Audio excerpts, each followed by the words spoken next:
বড়দিনের প্রাক্কালে প্রেক্ষাগৃহে চলছে দুই বড় বাংলা ছবি। একদিকে রয়েছে দেব অভিনীত প্রধান, অন্যদিকে মিঠুন চক্রবর্তী অভিনীত কাবুলিওয়ালা।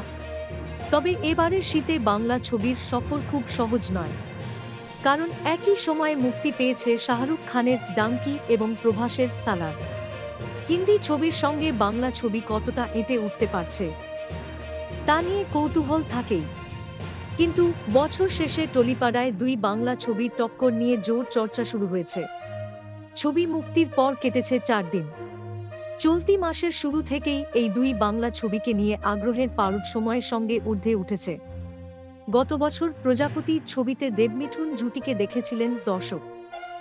এই বছর তাঁরা ভিন্ন শিবিরে, তাই কার ছবি দর্শকদের ধরে রাখবে তা নিয়ে কৌতূহল ছিল। টলিপাড়ায় খোঁজ নিয়ে জানা গেল, দুটি ছবি 19-20 ফারাকে লড়াই করছে। শুরুতে কাবুলিওয়ালার গতি একটু ধীর ছিল, কিন্তু মিঠুনের অভিনয় এই ছবির টিকিট বিক্রির হার সময়ের সঙ্গে বাড়িয়েছে।